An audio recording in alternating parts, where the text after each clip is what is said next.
நான் போட்டோகிராஃபர் ரங்கனா கொஞ்சம் தள்ளடா ரங்கனா தள்ளா தள்ளா ரங்கனா வந்து வந்து தள்ளா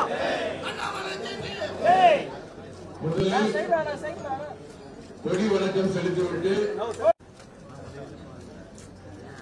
தலைவரே தெரியல தேசிய கீதம்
மாநிலத்தினுடைய மூத்த தலைவர்கள் துணைத் தலைவர்கள் அண்ணன் சக்கரவர்த்தி அவர்களே, அண்ணன் கரு நாகராஜன் அவர்களே, ஐயா வி பி துரைசாமி அவர்களே, இருக்கக்கூடிய எல்லா மூத்த தலைவர்கள் அண்ணன் கலைஞர் தியாகராஜன் அவர்கள் உள்ளிட்ட எல்லா முக்கியமான தலைவர்களுக்கும் என்னுடைய காலை வணக்கத்தை தெரிவித்துக் கொண்டு தலைமைச் செயலர் விஷ்ணு சுந்தரவர்கள் உள்ளிட்ட எல்லா நம்முடைய மூத்த தலைவர்களுக்கும் என்னுடைய வணக்கத்தை நிறைவேற்றி உண்டாக்கிக் கொள்கிறேன்.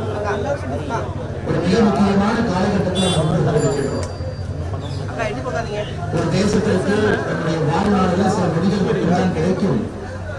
அதனுடைய பாதையை மாற்றிக் கொள்வதற்காக நம்முடைய தேசத்திற்கு கடந்த 10 ஆண்டுகளாக அந்த மாற்று பாதை கிடைத்திருக்கிறது. ஒரு வளர்ந்த ஒரு பாரதத்தை நம்முடைய கண் முன்னால் உருவாக்கி காட்டுவதற்கு எப்படி 300 ஆண்டுகளுக்கு முன்பு உலகத்தினுடைய பொருளாதாரத்தில் கிட்டத்தட்ட 30% இந்தியாவுடைய கையில் இருந்தது.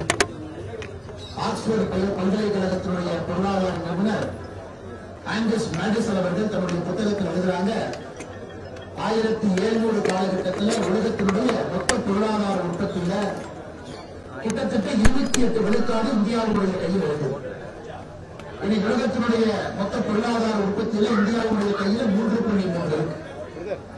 அன்று இருந்ததை விட கிட்டத்தட்ட 10 ஒரு பங்கு பொருளாதார உற்பத்தி தான் நம்முடைய கையில் இருக்கு.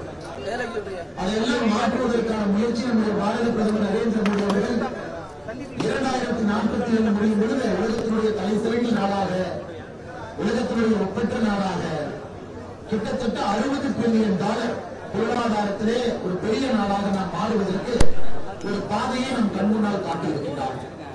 அதை 10 ஆண்டு காலமாக நாட்டு மக்களுடைய உதவியோடு நம்முடைய பாரத பிரதமர் நரேந்திர மோடி ஐயா அவர்கள் நம்மை அந்த பாதையில் அழைத்துச் சென்று கொண்டிருக்கிறார். இன்னைக்கு நம்முடைய பிரதமர் நரேந்திர மோடி அவர்கள் தன்னுடைய சுதந்திர தின உரையில செங்கோட்டையில் பேசும் பொழுது பல முக்கியமான விஷயங்களை நாட்டு மக்கள் முன்னால் வைத்திருக்கிறார். அதுல முதல் முக்கியமான விஷயம், எப்படி 19ஆம் நூற்றாண்டுல 40 கோடி இந்தியர்கள் போராடி நமக்கென்று ஒரு நாட்டை பெற்றுக் கொடுத்தார்களோ, இந்த 21ஆம் நூற்றாண்டுல 140 கோடி இந்தியர்கள் போராடி நமக்கென்று ஒரு வளர்ந்த பாரதத்தை பெற்றுக் கொடுக்க வேண்டும் என்கின்ற ஒரு அழைப்பை பாரத பிரதமர் நரேந்திர மோடி அவர்கள் மக்கள் முன்னாடி வைத்திருக்கிறார். அது மட்டுமில்லை, ஒரு சுதந்திர தினம் என்றால் குறிப்பாக சுதந்திரத்திற்கு பாடுபட்டவர்களை உணர்ந்து அவருடைய வாழ்க்கையை பற்றி பேசுவது ஒரு மரபு. குறிப்பாக நாட்டிற்காக அவர்கள் செய்த வாழ்க்கை அர்ப்பணிப்பை பற்றி நம்ம பேசுவோம். இன்னைக்கு பிரதமர் அவர்கள் இதை பேசினாங்க. எப்படி இந்த நாட்டிற்கு இத்தனை ஆண்டு காலமாக நாம் வளர்ந்து கொண்டிருக்கின்றோம் என்றால், தன்னை அர்ப்பணித்து தன்னுடைய குடும்பத்தை கூட பார்க்காம இந்த நாட்டுக்காக அர்ப்பணித்தவர்களை பற்றி பேசினார். இன்னைக்கு தமிழக பாரதிய ஜனதா கட்சி நாங்கள் அனைவரும் நினைவு கூறுகின்றோம். தமிழகத்தை சார்ந்த சுதந்திர போராட்ட வீரர்கள் எல்லோரும் தங்களை அர்ப்பணித்து நமக்கு ஒரு சுதந்திரம் கிடைத்து அதை பேணி காக்கக்கூடிய வேலையை நமக்கு ஒப்படைத்திருக்கிறாங்க. அவர்களையும் இந்த நேரத்தில் நாங்கள் நினைத்துக் கொள்கின்றோம். அவருடைய குடும்பங்கள், அவருடைய சொந்தங்கள் எல்லாம் நன்றாக இருக்க வேண்டும் என்று இறைவனை வேண்டிக் கொள்கின்றோம். மூன்றாவது, பிரதமர் அவர்கள் இரண்டு முக்கியமான விஷயத்தை மக்கள் முன்னாடி வச்சிருக்கிறார். இந்த நாட்டுக்கு ஒரே நாடு ஒரே தேர்தல் வேண்டும் என்பதை மறுபடியும் வலியுறுத்தி இருக்கின்றார். இந்த நாட்டிற்கு எப்பொழுது ஒரே நாடு ஒரே தேர்தல் கிடைக்குமோ அப்ப இந்த நாட்டினுடைய வளர்ச்சி இன்னும் வேகமாக இருக்கும் என்பதை மறுபடியும் பிரதமர் அவர்கள் வலியுறுத்தியிருக்கிறார். அது மட்டுமல்ல, பிரதமர் அவர்கள் எந்த மதம் சாராத சட்டங்கள் இருக்க வேண்டும், uniform civil code, secular civil code, எந்த மதத்தை சாராத அனைத்து மக்களையும் உள்ளடக்கிய சட்டங்கள் இருக்க வேண்டும், அதை நிறைவேற்றுவது நம்முடைய கடமை என்பதை இன்றைய சுதந்திர தின விழா உரையில மறுபடியும் பிரதமர் அவர்கள் வலியுறுத்தியிருக்கிறார். அது மட்டுமல்ல, பங்களாதேஷில் சமீபத்தில் ஏற்பட்ட ஆட்சி மாற்றத்திற்கு பிறகு அங்கு இருக்கக்கூடிய இந்து சொந்தங்களுக்கு ஏற்படக்கூடிய அவல நிலைமையை பேசியிருக்கிறாங்க. நாட்டில் இருக்கக்கூடிய 140 கோடி இந்திய மக்களும் கூட அதை பார்த்துக் கொண்டிருக்கின்றோம் என்று சொல்லியிருக்கிறார். மொத்தமாக சொல்ல வேண்டும் என்றால் பிரதமர் அவர்கள் சொல்லியிருப்பது, நாம் எடுத்திருக்கக்கூடிய பாதையில தொடர்ந்து பயணிக்க வேண்டும். தேர்தல் வரலாம், தேர்தல் போலாம். தேர்தலுக்கு பிறகு மறுபடியும் நம்முடைய ஆட்சி வந்திருக்கு. அதை பற்றிலாம் நீங்க கவலைப்படாதீங்க. இது 25 ஆண்டு கால இலக்கு. அதை நோக்கி நீங்க பயணம் செய்ய வேண்டும் என்று கடைசியாக பிரதமர் பேசியிருக்கிற முக்கியமான ஒரு பேச்சு. இளைஞர்கள் என்று பெரிய மாற்றத்தை எதிர்பார்க்கின்றார்கள். இளைஞர்களுக்கு சிறிய மாற்றங்கள் தேவையில்லை. Incremental growth. அவர்களுக்கு எக்ஸ்போனன்ஷியல் growth, பெரிய மாற்றம் வேண்டும் என்று பிரதமர் அவர்கள் சொல்லியிருக்கிறார். தமிழக பாரதிய ஜனதா கட்சியுடைய அன்பு சொந்தங்களுக்கு என்னுடைய அன்பான வேண்டுகோள் கூட, தமிழகமும் மாற்றத்திற்காக காத்துக் கொண்டிருக்கிறது. ஒரு பெரிய மாற்றம் என்ற மண்ணிலே வர வேண்டும். தேசியம் என்ற மண்ணிலே எல்லா இடத்திலும் கூட வளர வேண்டும். தமிழ்நாடு தன்னுடைய இழந்த அந்தஸ்தை திரும்ப பெற வேண்டும். மறுபடியும் தமிழகம் வளர்ச்சி பாதையில செல்ல வேண்டும். தமிழகத்தில் எல்லா மக்களுக்கும், எல்லா சாதி மதம் யாராக இருந்தாலும் கூட எல்லா தரப்பட்ட மக்களுக்கும் மரியாதை இருக்க வேண்டும் என்று தமிழக மக்கள் எடுத்துக் கொண்டிருக்கிறார். அதான் இன்னும் கடுமையாக உழைப்போம். 2026 தமிழகத்தில் நம்முடைய தேசிய ஜனநாயக கூட்டணி அரசு சார்பாக கொடியேற்றுவதற்கு மக்கள் நமக்கு வாய்ப்பளிப்பதற்கு தயாராக இருக்கின்றார்கள்.